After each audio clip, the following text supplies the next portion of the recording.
खबर उत्तर प्रदेश के आजमगढ़ जिले से है, जहां उत्तर प्रदेश के पंचायती राज मंत्री ओम प्रकाश राजभर बृहस्पतिवार को अतरौलिया स्थित निरीक्षण भवन पहुंचे, जहां उन्होंने अधिकारियों और पदाधिकारियों के साथ समीक्षा बैठक की। इस दौरान उन्होंने विभिन्न विकास कार्यों की प्रगति का जायजा लिया और संबंधित अधिकारियों को आवश्यक निर्देश भी दिए। बैठक के बाद मीडिया से बातचीत करते हुए उन्होंने समाजवादी पार्टी पर जमकर हमला बोला और विपक्ष की भूमिका पर सवाल भी उठाए। कैबिनेट मंत्री ओम प्रकाश राजभर ने कुंभ मेले के सफल आयोजन के लिए देश के प्रधानमंत्री नरेंद्र मोदी और उत्तर प्रदेश के मुख्यमंत्री योगी आदित्यनाथ की जमकर सराहना की। उन्होंने कहा कि 66 करोड़ लोगों को स्नान कराकर सकुशल उनके घर पहुंचाना कोई आसान कार्य नहीं था। विपक्ष को इस ऐतिहासिक उपलब्धि की तारीफ करनी चाहिए, लेकिन वे केवल सवाल उठाने का काम करते हैं। पुलिस प्रशासन ने भी बिना किसी हिंसा के इस आयोजन को सफल बनाया, यह अपने आप में सराहनीय है।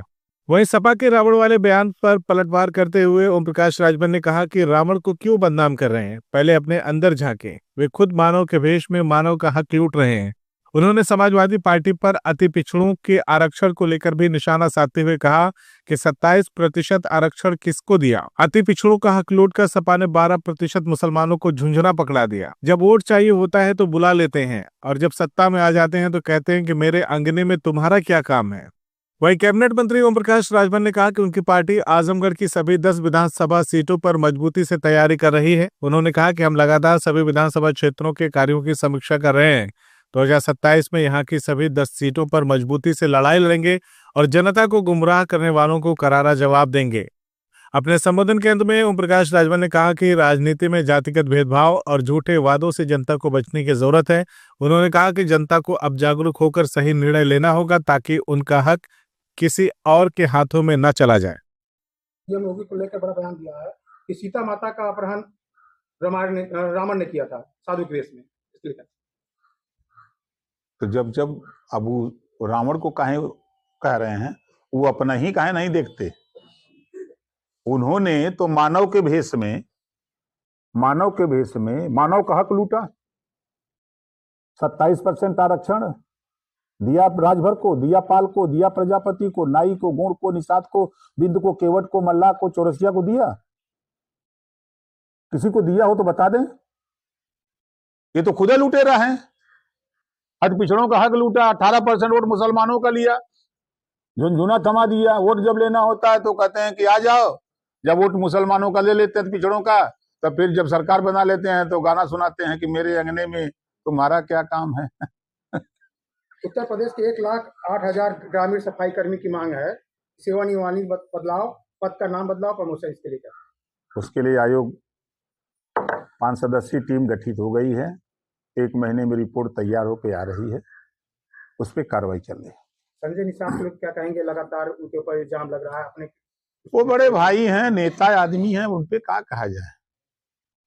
देखिए, एक इतिहास है कि हमेशा फलदार वृक्ष पर ही लोग चक्का मारते हैं, उसी से उम्मीद करते हैं ये छोटा नहीं बड़ा बड़ा फल दे, बढ़िया मस्त दे। तो हमेशा जितने सूखे हुए लोग रहते हैं, जिनको कुछ नहीं मिलता है, कोई काम नहीं है, तो वो खाली चक्का मारते हैं कि पेड़ में कि फल लगा है तो मारो, उसी में से टूट के कुछ लाई जाए। सर, महाकुंभ सकुशल संपन्न हुआ है, इसके लिए क्या करें? कि इसके लिए हम देश के प्रधानमंत्री जी को और उत्तर प्रदेश के मुख्यमंत्री योगी आदित्यनाथ जी को धन्यवाद देते हैं कि दोनों लोगों के कुशल नेतृत्व में सूझबूझ के साथ, पूरी तैयारी के साथ, पूरी योजना बना करके सकुशल कुंभ को सफल कराना पूरी दुनिया में इतना बड़ा काम पहली बार हुआ है। इतनी जनसंख्या, जो 66 करोड़ लोगों की बात आ रही है कि 66 करोड़ लोगों को स्नान करा देना और सकुशल लोगों को अपने अपने घर पहुंचा देना, ये भूमिका निभाना खिलवाड़ बात नहीं है। यूपी के बीजेपी महाकुंभ का सफल आयोजन के लिए इसकी तारीफ कर रहे हैं। बीजेपी के इस बयान से अखिलेश यादव भड़क गए हैं। उनका कहना है कि बंदर में मौत की लिस्ट अभी तक जारी नहीं, उसका जिम्मेदार कौन?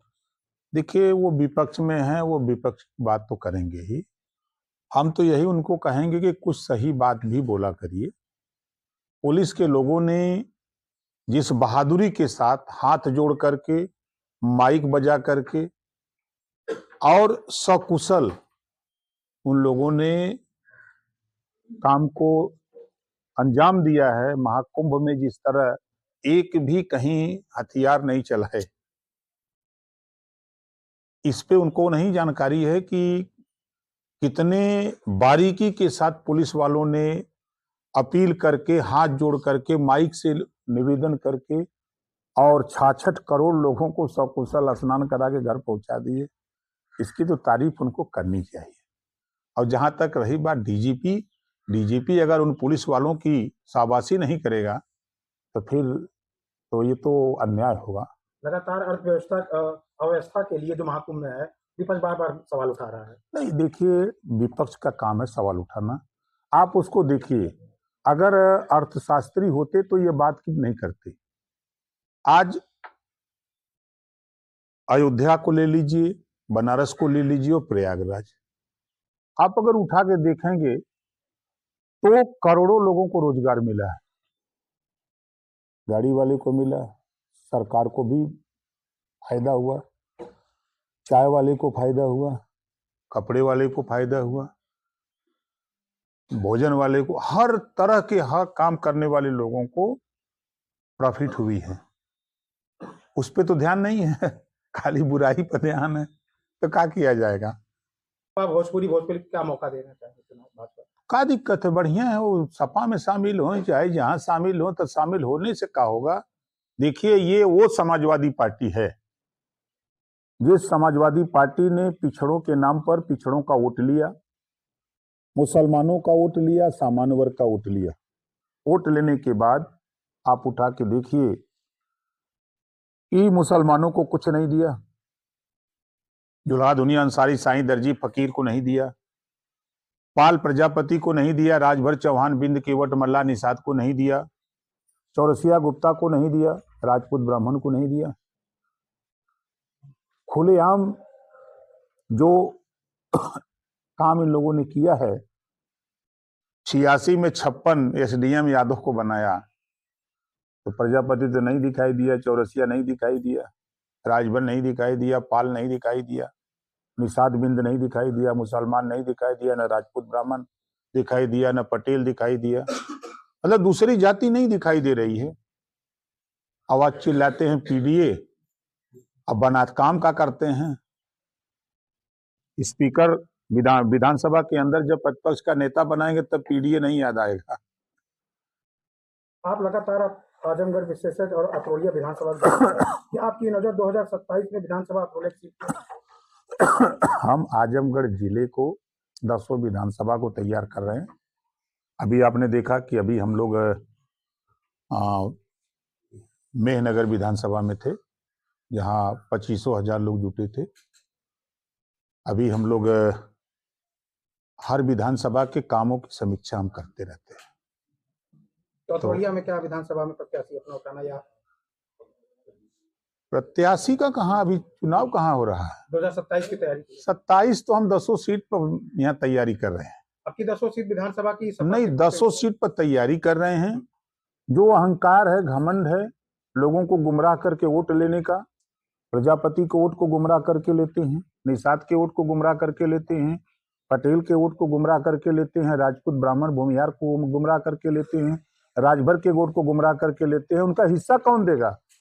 4-4 बार सरकार रही। हम तो पीडीए का नारा देने वाले लोगों से पूछना चाहता हूं कि एक बात खाली बता दो कि 27% आरक्षण, सामाजिक न्याय समिति की रिपोर्ट तैयार है, एक बार भी समाजवादी पार्टी के जबान पे नहीं आ रहा है कि 27% आरक्षण बांट करके सबको आरक्षण दिया जाए। रोहिणी आयोग का गठन दिल्ली हुआ है, रिपोर्ट तैयार, समीक्षा भी हो गई। उस पे सदन से लेके या सड़क तक कभी समाजवादी पार्टी क्यों नहीं बोलती है? क्या कारण है? वोट तो चाहिए पिछड़ों का, और पिछड़ों को हक देने के लिए वो कमेटी बनी, वो आयोग बना हुआ है, तो उसको लागू कराने के लिए क्यों नहीं बोलते हैं? इनके जबान में ताकत क्यों नहीं है? पीडीए का नारा देके वोट की बात खाली करेंगे? अब जनता सब जानती है। 2027 में एडी का खाता आपके बार क्या आजमगढ़ में किस तरह की तैयारियां? 100% आप देखिएगा ना, इनको वहां पहुंचाएंगे जहां थे। CIB इंडिया न्यूज की सभी खबरों को देखने के लिए लाल रंग की बटन को दबा हमारे चैनल को सब्सक्राइब जरूर करें, घंटी जरूर दबाएं ताकि हमारी सभी खबरों के नोटिफिकेशंस आप तक पहुंचते रहें।